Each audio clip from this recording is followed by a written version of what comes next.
Bonjour, je m'appelle Martin Séguin et aujourd'hui mon vidéo s'intitule Parlons ponceuse. Et oui, parlons ponceuse. Ponceuse. Bon, à tort, au Québec, souvent on utilise le terme sableuse. Mais une sableuse est une machine, disons, qui permet de faire du jet au sable. En anglais, sandblast. En français, c'est le terme ponceuse qui est le bon. Mais étant un Québécois très d'origine, je ne serais pas surpris que je finisse mon vidéo et que lors du montage, je me rends compte que j'ai utilisé le terme sableuse en cours de route. Vous m'en excuserez. Bon, ponceuse.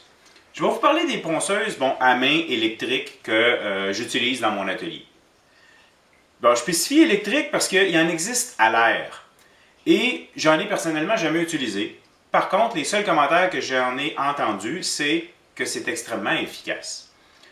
Par contre, ça prend un compresseur capable de fournir une grande quantité d'air, ce qui n'est pas mon cas.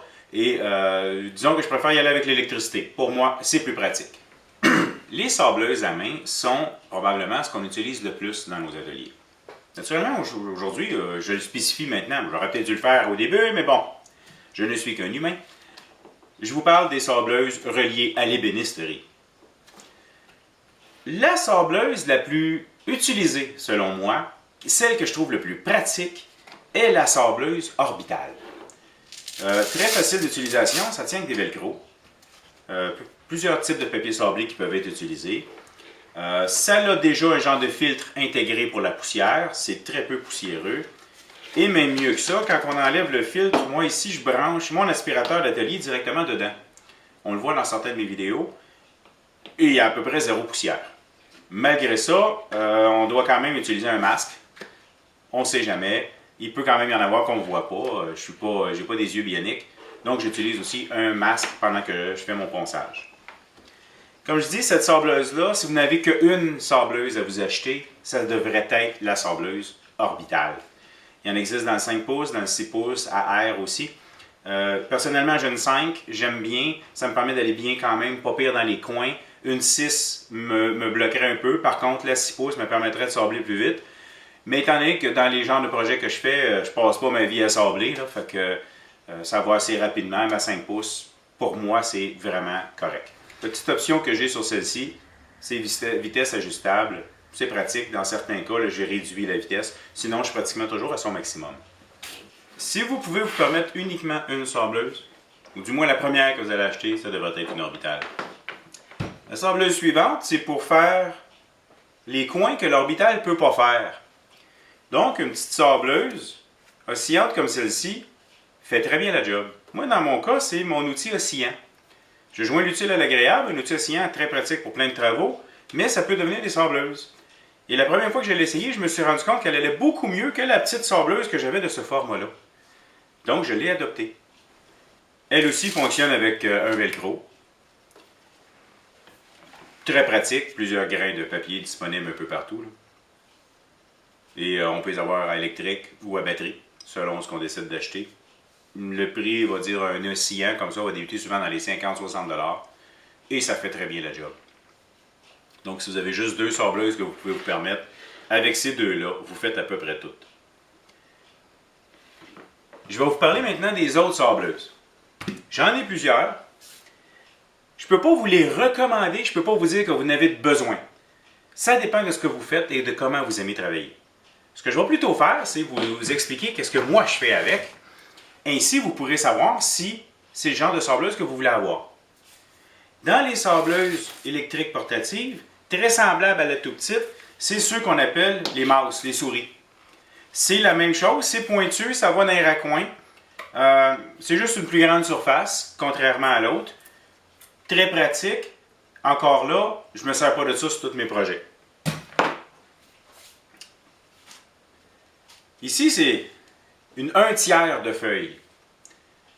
Pourquoi on appelle ça comme ça? Ben, c'est parce que quand on prend une feuille de papier sablé, comme ceci, une feuille standard, je dirais 8,5 par 11, eh bien, ça représente 1/3 de cette feuille-là. Donc, on la prend, on la plie pour diviser ça en 3 morceaux égaux, on coupe et la feuille est déjà de la bonne grandeur pour aller ici, le surplus se raccroche à chaque extrémité.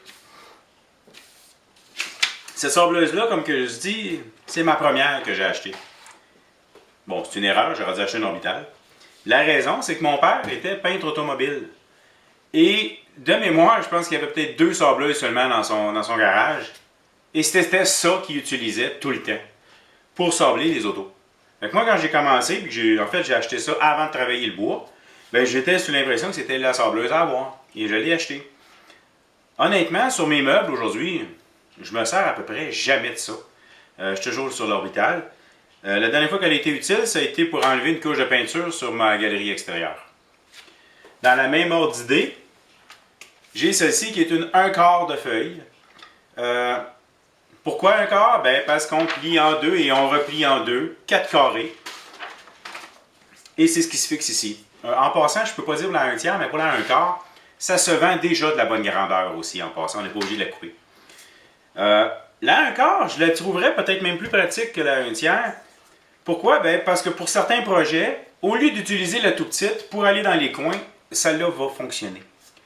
Elle va faire les coins également. Mais son mouvement n'est pas aussi bien que l'orbital. J'en profite pour mentionner que sur une orbitale, ne faites pas ça des queues de cochon avec ça. Là. Si vous vous en servez bien, vous n'aurez jamais de queue de cochon. Je vais vous montrer après à quelle vitesse qu'on sable. Mais une orbitale ne fait pas de queue de cochon. Si vous faites la queue de cochon, bon, une queue de cochon, c'est quoi? C'est une petite ligne, là, un genre de ressort dans votre bois que vous allez voir un coup, vous allez l'avoir teint ou encore traité à l'essence minérale pour voir les défauts. Là. Ben, une orbitale, ça n'en fait pas. Si on va à une vitesse correcte, jamais de queue de cochon. Par contre, les 1/3 et les 1/4, bon, je ne peux pas vous expliquer techniquement comment ça marche. Pas que ça ne me tente pas, elle ne le sait pas. Mais les 1/3 et les 1/4 vont être plus prônes à créer des queues de cochon. Parce que ce qui est très important avec ces sableuses-là, c'est d'aller dans le sens du papier. C'est-à-dire que mon papier, il est comme ça ici dedans. Il faut que je sable comme ça. Il ne faut pas que je sable de même. Mon papier va se défaire, ça va maganer, ça va faire de la cochonnerie. Donc, on va dans le bon sens. Fait que oui, une 1/4 est très pratique, mais l'orbital, 5 fois plus. Opinion de moi-même. Ça vaut ce que ça vaut. Maintenant, les sableuses à disque. Différentes grosseurs, ça c'était une 3,21. 3,21 pourquoi? 3 pouces de large, 21 pouces de long. Il existe beaucoup des 4,24 aussi, si je ne me trompe pas. C'est ce que j'utilise pas mal sur mon autre que je vais vous montrer tantôt. Mais bon, ces sableuses-là ont leur utilité. Mais c'est également des sableuses qui peuvent vous scraper un projet. Okay? C'est extrêmement agressif. Dans tous les autres, tantôt on va avoir une conversation sur les grattes de papier. Mais dans ça ici, là, on ne s'amuse pas à acheter du 60, du 100, du 120. Non, non, non, non. 60-80 gros max. De toute façon, ça ne fait qu'une job rough. On ne pense pas sabler un projet final avec ça. Oubliez ça, là, c'est trop agressif. Je me sers de ça, en fait. Elle a eu 2 utilités. Encore une fois, sabler une galerie. Parce que pourquoi? Ben, c'est agressif, ça enlève de la peinture, puis ça travaille en s'il vous plaît. Et l'autre utilité que je vais avoir avec ça, en fait, non, c'est faux, je ne l'ai pas. C'est plus pour vous autres. Si on colle un panneau ensemble, et que le panneau qu'on colle est plus large que notre planeur, ou que notre sableuse à tambour, que moi, je vais y revenir tantôt, je peux faire jusqu'à 32 de large, c'est pour ça que je dis que je ne m'en sers pas. Là. Pourquoi que si je viens qu'à faire quelque chose de 48, je n'aurai pas le choix. Mais bon, on peut se servir d'une sableuse comme ça pour égalir les planches, les différentes planches dans notre collage. Bon, ici, ça ne rentrerait pas dans mon planeur de 13 pouces, c'est évident, là, ça doit en avoir à peu près 16 ou 18 de large. À ce moment-là, on peut se servir d'une sableuse à ruban pour égalir nos collages. On s'en sert en angle. On n'y va pas dans le sens, comme ça, parce qu'on, écoutez, ça va creuser, là. C'est tellement puissant, ça, là, que si vous avez le malheur de vous en aller avec votre fil, d'arriver au bout du fil, attendez, vous me l'enlever, là. Mettons, j'en vais au bout du fil, j'arrive au bout, et elle fait ça même. Parce que je viens de tirer, là. Bien, je viens de marquer mon bois. C'est fou comment c'est fort. Bon. Comme je vous dis, on s'en sert transversale à notre bois. Les planches sont comme ça, là. Je vais y aller comme ça. Et rapidement, dans le but d'égalir, c'est pas la perfection, là, mais on fait une belle job et ensuite on continue à l'orbital. Donc, cette sableuse-là pourrait avoir cette utilité-là. Ou encore pour les grosses jobs de décapage, pas d'un meuble que vous allez travailler après. Là. Non, non, non, on parle d'une galerie peinturée que vous voulez ramener au bois. Là. Parce que c'est très puissant. Une autre sableuse que j'ai et qui est très pratique, c'est ce type de sableuse. Sableuse à disque en avant, un disque de 6 pouces, et à bande sur le dessus. C'est lui qui est un, je me suis trompé tantôt, là, mais c'est un 4,36. Donc 4 pouces de large, c'est 36 pouces de long. Cette sableuse-là, ici, le dessus peut également se lever droit. Par contre, il faut défaire des bolts, là, à un moment donné, autrement dit, on prend une décision dans quel sens qu'on l'aime. C'est pas quelque chose qu'on fait clic, qu'on change de position puis qu'on continue. Elle pourrait être très pratique aussi en étant haute, mais moi, j'en ai pas vu l'utilité. Souvent, je me sers d'ici du disque, de ce côté-là. Très pratique. Ici, souvent pour arrondir des coins, pour sabler des petites choses, pour mes carolets à stylo, les équerrir. Bref, très pratique. Mais le dernier papier sablé que j'ai acheté, pas trop chez quelle marque, là. Ah, Diablo. C'est du Freud. J'ai pris ça chez Home Depot pour remplacer les disques que j'avais là. En fait, c'est le deuxième que je mets dessus comme ça. Je le déteste. Il colle pas. J'y touche pas, là, puis il décolle. Fait qu'avant de me servir de ma sableuse, je le colle et là, je pars. Celui que j'avais à la main était bien meilleur que ça. Je me souviens pas de la marque, mais je peux juste vous dire, le Diablo, je sais pas ça. Il existe également des sableuses oscillantes. Oscillantes, pourquoi? Parce qu'ici, ça monte et ça descend.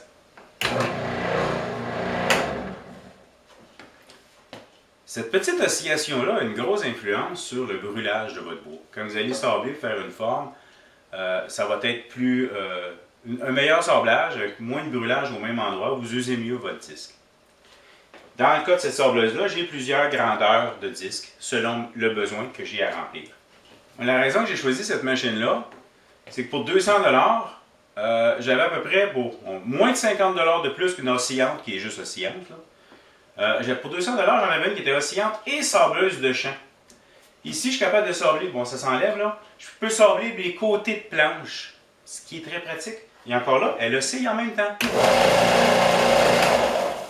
Dans certaines de mes vidéos, on me voit l'utiliser. Si ça vous intéresse, allez les voir, vous allez voir que c'est très pratique. Le genre de petit drum qui se trouve à la tête sur la sableuse oscillante se vend également, bon j'en ai pas, j'en avais, j'en ai plus. Se vend également la même chose, le petit drum avec une tige en haut pour fixer sur la perceuse à colonne. Ça fait sensiblement le même travail. Mais bon, il reste toujours au même niveau. Ça sable beaucoup plus à un endroit qu'à un autre. Mais ça fait le job pareil. Et de l'autre côté aussi, il faut faire attention avec une perceuse à colonne, quand on l'installe dessus. Une perceuse à colonne, c'est fait pour monter et descendre. Et non pas avoir une pression sur le côté. Donc, ça pourrait, à la longue, si on s'en sert beaucoup pour ça, endommager votre perceuse, la mécanique de la perceuse, pour le faire tanguer sur le côté un petit peu. Là. Donc, c'est pour ça aussi que moi, c'est pas cher par contre, hein, les petits drums à perceuse à colonne, on parle de 25 $, on a un kit. Là. Puis comme je vous dis, ça fait un job. Mais je préférais aller vers une oscillante et sableuse de champ qui faisait les deux tâches, qui prenait peu de place. C'était plus pratique. J'ai également une sableuse à tambour. Elle fait 16 de large, vu qu'elle est ouverte, je peux aller jusqu'à 32. Pour moi, là, c'est fantastique. Honnêtement, je me verrais plus faire des projets d'ébénisterie sans ça. C'est un peu le principe du micro-ondes.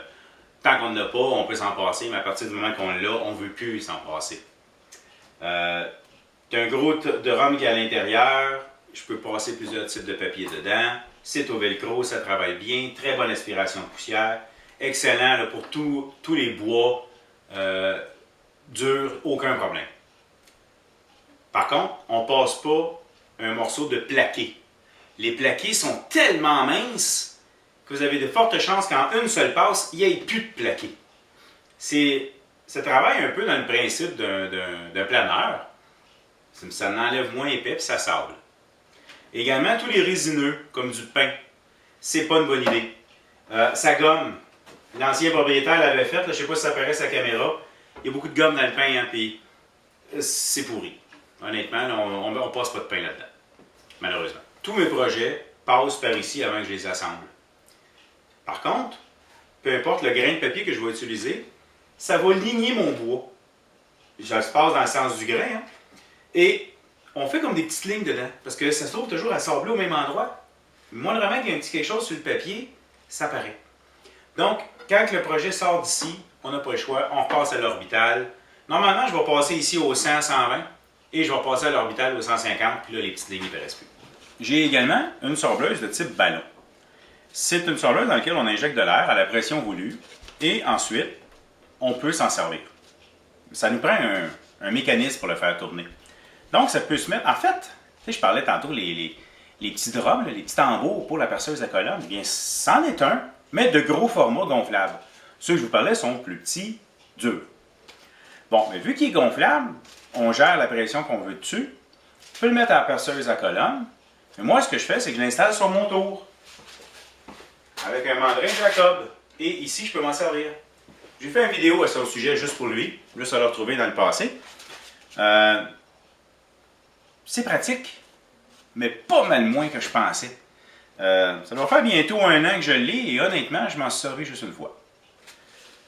C'est un gadget. Je vais vous parler un petit peu de papier et technique de sablage. Pour les papiers, le chiffre qu'on voit, en théorie, c'est le nombre de grains de sable au pouce carré. Donc 60 comparativement à 120. Mais dans le 120, il y en a 2 fois plus, donc ils doivent être plus petits pour rentrer dans la même dimension. De là, le fait que le papier est plus fin. On m'a souvent demandé lesquels qu'on devrait utiliser comme papier sablé. Ben moi, ceux que je prends le plus, là, je vais commencer avec du sang.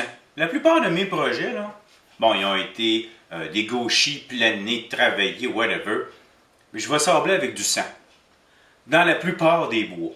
Sauf si j'ai vraiment quelque chose de rough à enlever, là, je vais descendre à 60 ou 80 si j'ai vraiment besoin de travailler fort. Dans elle, ici, si j'ai besoin vraiment d'égalir comme il faut une planche qui a beaucoup de différences, je vais aller avec du 80, mais je ne partirai pas avec du 100. Donc 80, c'est mon rough que je me sers juste selon le besoin. Sinon, c'est 100, 120 et quelquefois le 150. Très souvent, en fait, mais c'est pas obligatoire d'aller jusqu'au 150. Parce qu'il faut réaliser aussi qu'entre la 120 et le 150, si on fait une teinture va moins être absorbée si on sort au 150 qu'au 100. Parce qu'on a comme rapetissé les pores du bois. C'est plus lisse, c'est plus hermétique. Donc la teinture va moins pénétrer. Et c'est pour ça que, selon le type de bois et le résultat qu'on va avoir, on peut arrêter au 120, sinon au 150. Il se vend du 180, 220. J'en ai acheté. Je m'en sers pas! Si vous le voulez, je vous le vends. Pas cher. Également, la même chose pour elle ici. Les papiers que je vais me servir, c'est du 80, du 100 et du 120. J'ai d'autres grains, je m'en sers pas. J'arrête à 120 parce qu'ensuite, je passe à l'orbital au 150. Fait que ménagez votre argent, allez-y juste pour ça. Par contre, pour les sableuses à disque que je vous ai montré, là, vous pouvez avoir du rough 60-80 puis du 100. 120, mais pas besoin de 150. C'est assez rare qu'on va se servir de ça aussi. Fait que c'est pas mal commun là, dans tout ce que vous allez rencontrer. Là. 80, 100, 120, 150, on arrête là. Pour les techniques de sablage. Au niveau du sablage, on se demande quand est-ce qu'on le fait ou quoi que ce soit. C'est facile. On fait le sablage de toutes nos pièces avant de les coller. Vous allez avoir fait 90% de votre sablage avant de coller votre meuble, avant de le monter, de le faire tenir ensemble. Pourquoi? Ça fait pas mal moins de raccoins. C'est bien plus facile de travailler une planche à plat qu'à partir du moment qu'elle est fixée, puis que là, il faut aller dans les coins. On fait le sablage avant. On va vous parler technique, mais juste pour l'orbital. Pour les autres, ça ne s'adapte pas. Là. On fait de la finition avec les autres. On fait ce que l'orbital n'a pas été capable de faire, selon Martin Séguin. L'orbital, quand on passe sur un morceau, surtout le premier, là, au 100, eh bien, le mouvement qui va nous permettre de corriger le plus de défauts sur notre planche, il faut aller sens contraire du grain. On fait tout notre morceau, notre pièce, et c'est là qu'on est capable de voir si on fait du défaut. Quand on l'a tout fait, on peut revenir. Là, elle est belle. Dernière passe, on refait la même chose, mais on s'en va sur le long. On fait d'un bout à l'autre, au complet, sans sans trop forcer, là, juste pour finaliser ça. Ensuite, on est prêt à monter au grade 120 ou 150, on monte de 1. Et on n'en saute pas, hein? On ne fait pas 100 à 150. Vous allez travailler pour rien avec votre 150, là. Parce que chaque papier qu'on passe élimine les marques du précédent. Donc, on en a un qui fait les correctifs et les autres qui font qu'éliminer les marques du précédent. On peut pas, je vous donne un exemple, là, on va passer 5 minutes avec le 100, 1 minute avec le 120, puis 30 secondes avec le 150. On passe moins. C'est proportionnel, là. C'est juste une idée de proportion. Donc, c'est le mouvement qu'on fait pour corriger nos défauts. Je vous montre. Comme je disais, on porte un masque. Si on peut avoir l'aspirateur de branché, c'est encore mieux. Et un filtreur à particules au plafond, là, on est en machine. Donc, petit exemple de rapidité de mouvement de sableuse dans le but de ne pas faire de queue de cochon. Moi, je vous fais un petit coup en exemple, mais je vous le dis tout de suite, ça ne paraîtra pas énormément, là. Actuellement, dessus, j'ai un 120. Ce que je veux vous montrer, c'est pas le résultat après avoir sablé, mais bien le mouvement, la rapidité du mouvement. Et c'est une planche qui a déjà été vernie, donc là, je suis en train de sabler le vernis. Okay? Donc ça ne paraîtra pas tant que ça. Mais je vous montre quand même le mouvement.